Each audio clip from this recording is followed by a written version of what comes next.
In this lesson, we're going to look at a different type of transformations. We're going to look at stretches and reflections. So we know what happens when we add or subtract numbers to a function. So something like this, let's say, if we take away 3 and then add 2, we know that what these numbers are going to do, we're going to be moving left and right when we add or subtract a number inside where the x is, and we're going to move up and down when we're adding or subtracting numbers outside of a function. What if we start multiplying numbers outside of a function, positive numbers, negative numbers?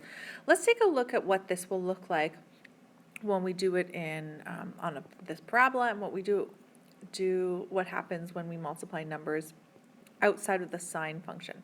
So the first thing we'll do is let's throw these into Desmos and see what these each of these graphs look like. So here are what the graphs look like. So let's just label these guys. This first guy, this dotted one, that's the original graph, y equals x squared. And then this blue one, that's what y equals 2x squared look like. And the green one is y equals 0.5x squared. And this purple one, we'll just use yellow. This one was the one with the negative 2 in front of it. So what did these numbers 2, 0.5, and negative 2 do? Well, we can see that there wasn't any shifts going on. It looks like the graphs either got skinnier or wider, or it flipped upside down. So let's take a look at the blue one here. The blue one here happened when we multiplied a 2 by x squared. So we introduced a multiply by 2. And what happened is the graph got skinnier. It got thinner. We call this a vertical stretch. A vertical stretch. So it got skinnier. What actually happened is all the y values got doubled. So we can see here on the original graph, this y value was 1. And now look, it's 2. Let's take a look at another y value. This y value was 4, and now it's 8. So all the y values got doubled. What happened here? So that's why it makes sense that it got skinnier. What happened here? This is the green graph. Well, the green graph looks wider than the original. So this is called a vertical compression. Vertical compression when it gets wider.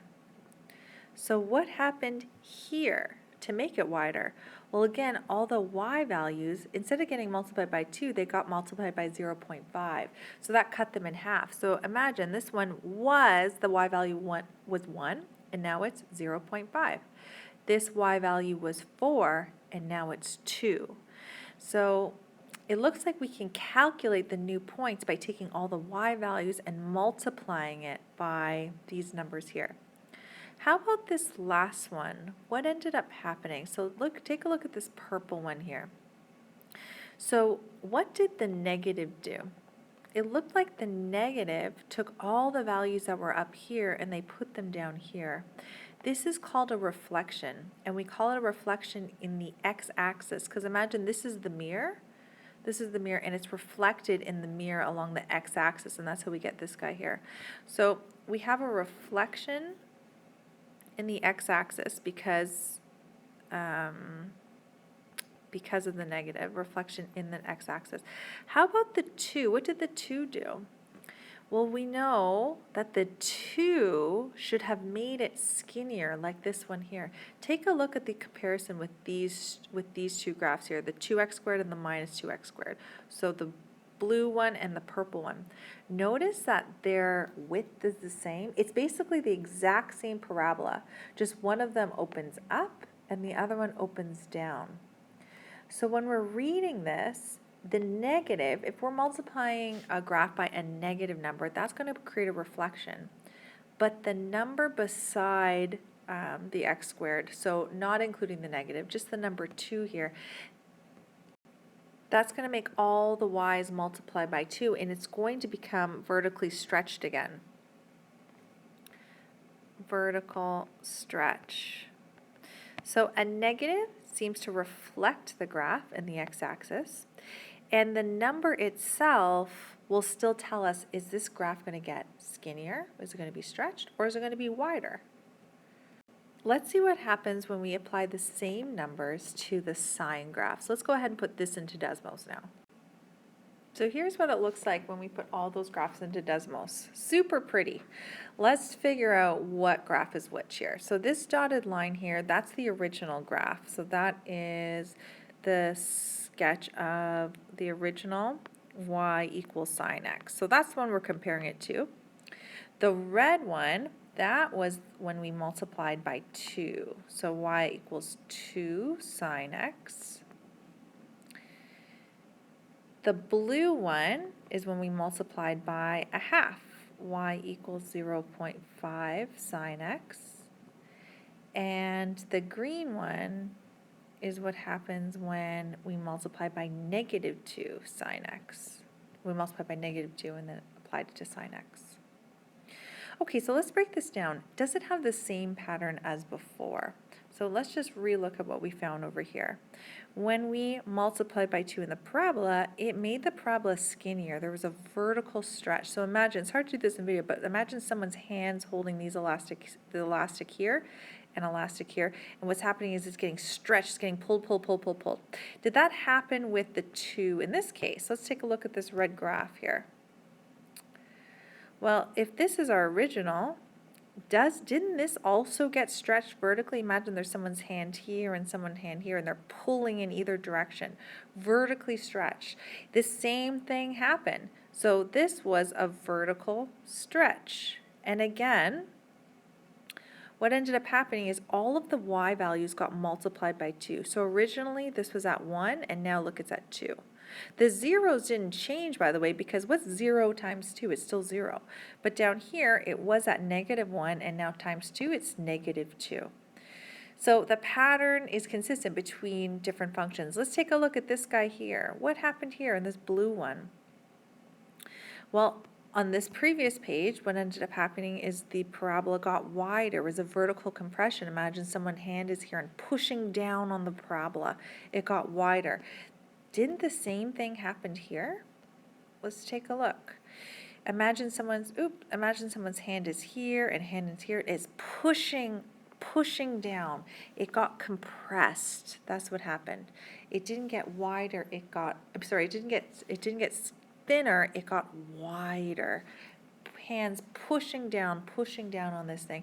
So what ended up happening is the same thing as in the previous example. So this was a vertical compression. What ended up happening is all the y values got multiplied by 0.5. So originally the y value is at 1. 1 times 0.5 is 0.5. This value was at -1. -1 times 0.5 is -0.5. So the pattern is consistent. How about the negative number? We just realized the negative number in the parabola, it actually flipped the parabola in the x-axis. Did that happen here? Let's take a look at this green.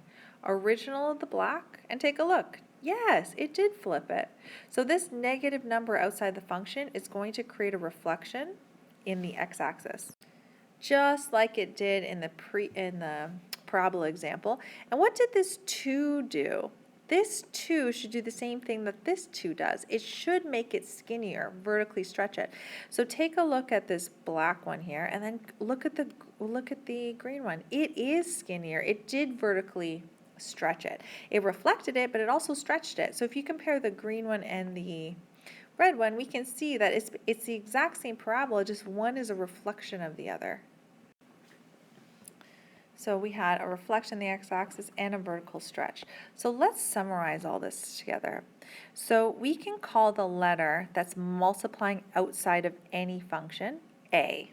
So we refer to the other numbers from yesterday as C and D. Let's use A to represent this number. So A represents the vertical stretch and compression and reflections. So if A is positive, there's no reflection. So for example, here, A was positive, and notice that the parabola didn't reflect. Here, A was positive, the parabola didn't reflect. It's only going to reflect when the A value is negative. That's what that means. So if A, this number here, is less than 0, so it's negative, it's going to be reflected in the x-axis. So we know when something's going to be reflected. If it's negative, it's not going to be reflected if it's positive. Let's deal with when it's going to be stretched and when it's going to be compressed. So this means the absolute value of A. So we don't care about the whether it's negative or not. Whether it's negative or not does not affect how skinny or wide this thing is going to be. The negative affects the reflection. So when we're talking about the absolute value of A, we're just talking about, for example, -2. We're just talking about the positive version of A. We don't care about the negative at all. So when that number A, the positive version of A, is greater than 1, the function is going to be stretched. So, for example, this number here, the absolute value is 2, and this did result in a stretch. When the absolute value of A is less than 1, so 0.5 for example, that's when it gets wider, okay? Here, the absolute value is 2. Absolute value means we don't care about the negative. So when that number is greater than 1, the function is going to be stretched, and we call it stretched by a factor of whatever A is. So if A is 2, we would say the function is vertically stretched by a factor of 2. And when that absolute value of A is less than 1, that's when the function is vertically compressed by a factor of A.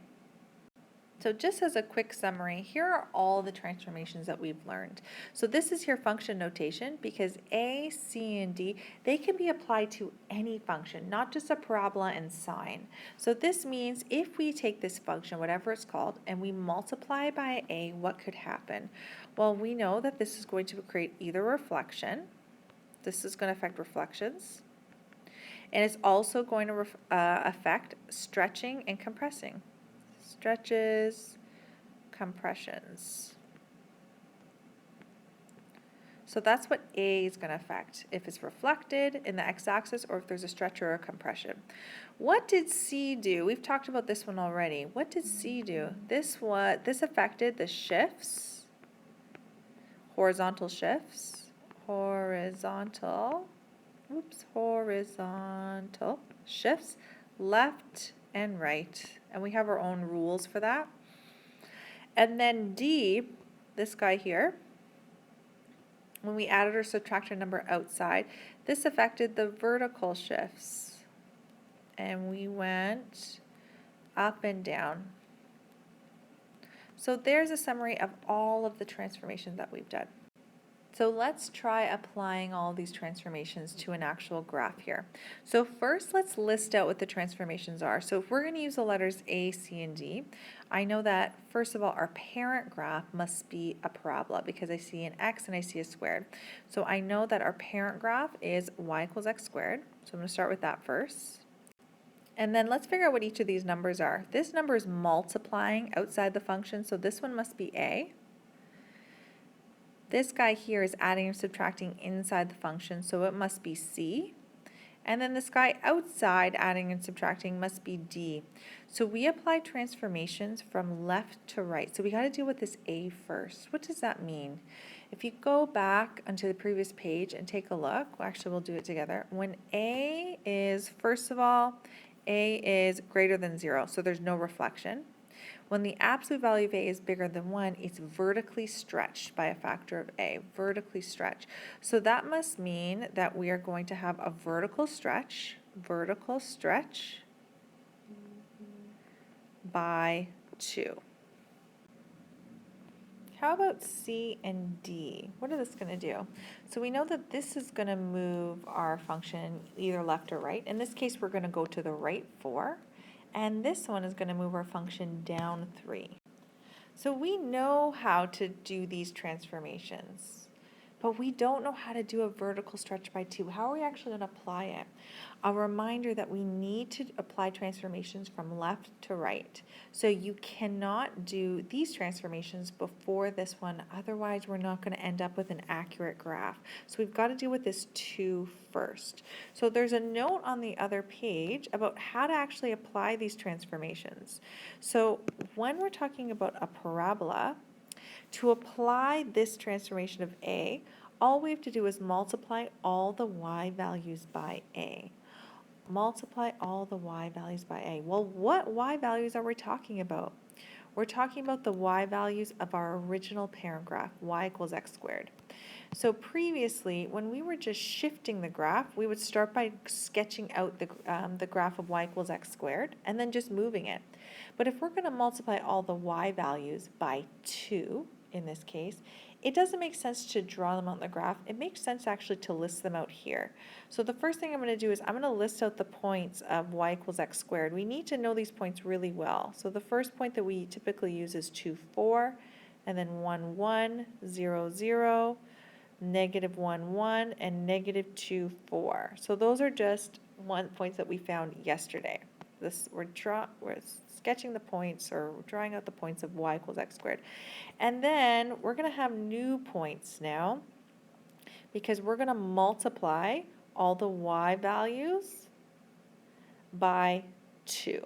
So let's figure out what our new points are going to be. So leave x alone. So I'm going to leave this 2, 1, 0, negative 1, negative 2. And we're going to multiply all the y values by 2. So 4 times 2 is 8. 1 times 2 is 2, 0 times 2 is 0, 1 times 2 is 2, and 4 times 2 is 8. So that is all we need to do to apply a vertical stretch. I should have put it as a note here in sort of our to-do list. So when we see we have to do a vertical stretch by a factor of 2, just write yourself a note. Okay, I'm going to multiply all the y's by 2. Okay, so now that we've done that, we actually have to put it up on the graph so that now we can move it right forward down 3. So let's put all of these points up on the graph here. So all I've done is I plotted these ones here. There's no need to plot these ones. If you really want to, you can, but we've already applied the vertical stretch. So here it is. I'm going to connect it so it's a nice parabola. So we're connecting these dots here. Okay, so is this our final answer? No. Here's what we've done. This parabola just represents this transformation here. So this is the graph of y equals 2x squared. All we have applied so far is the 2. Now we've got to deal with these C's and D's. So think about this like a to-do list. Start with the parent graph, y equals x squared. That's what we did. And then apply the vertical stretch. So we multiplied all the y values by 2. And then move the parabola right 4 down 3. So I'm just going to take every one of these points and move them right 4 down 3. So this point's going to go 1, 2, 3, 4, and then down 3 right there. And now do the same thing with all of the rest of the points here. So we're going to move this point right 4 down 3, this point, etc., etc. And we get points that look like this. Our last step is to just connect it. And we are done. So I'm going to label this one. This is our final graph. We've applied the 2, we've applied the 4, and the -3. You can always check your answer also in decimals. Just plotting that in decimals will let us know if we do have this answer correct. Let's try another example, but for this example, let's put a minus in front of the 0.5 just to make this a little bit more difficult. So that's going to be a minus 0.5. So let's go ahead and start listing out what the transformations are going to be. So we know this guy's in our A position, this guy must be C, and this guy must be D. So what will each of these do to our graph of our parent function? So we know the parent function, the original, must be x squared. So we're going to start off with the graph of y equals x squared. And then let's apply this A. So first of all, we have a negative. A negative A, we realize from the first page, that means there's going to be reflection. Whoops. There's going to be a reflection in the x-axis. So we're going to have a reflection in the x-axis. And also, that number here, the absolute value of this number, is less than 1. It's 0.5. So that means if we go take a look back at our sort of little cheat sheet here, when the absolute value of A is less than 1, it's going to be compressed. So the graph should get wider, not thinner in this case. So there's also going to be a compression. So we're going to call it a vertical compression. And we say by a factor of 0.5. By a factor of 0.5. I'm just going to put by 0.5 just for short. By 0.5. So how to actually do this? Remember A, to apply transformations of A, you just multiply this number by all the y values, and it will take care of both of these things. So the note that I'm going to write to myself is we're going to multiply y by negative 0.5. Let's keep going. So that's what our A transformation is going to be. What about C and D? Well, C is going to move this parabola to the left 5, and D is going to move it up 1. So I'm going to write that C is going to move it to the left 5, and D is going to move it up 1. So now we're ready to actually apply these transformations. So let's start off with the graph of y equals x squared. Instead of sketching it though, because we have to multiply all the y values, let's just list out the points. So list them out. I'm going to list them out starting down here. That's why, oops, sorry. Starting down here, that's why there's all this space here. So go ahead and list them out now and see if you get them all without help. So here are the points you should have for y equals x squared. 2, 4, 1, 1, 0, 0, negative 1, 1, 2, 4. So now that we've started with this guy, let's actually do this reflection in the vertical compression by just multiplying the y's by negative 0.5. So we're going to multiply y's by not 0.5 but negative 0.5. The reason why it's going to be negative 0.5 is we multiply it by whatever a value is. So let's just make this a little bit bigger. So the note that I'm going to make is we're going to multiply y values by negative 0.5. So here we go. So our new values are going to be, leave the x's alone. So x is still going to be 2, 1, 0, negative 1, and negative 2. And what are our new values going to be? So we're multiplying 4 by negative 0.5. So it's going to give us negative 2. Multiplied by 1 by negative 0.5 is going to be negative 0.5. And then we have 0, negative 0.5, and negative 2. So let's go ahead now and sketch these points on our graph. So here's what our points look like. We've got 2, negative 2, we're going to be here. 1, negative 0.5, 0, 0, negative 1, negative 0.5, negative 2, 2. And let's just connect them into a parabola.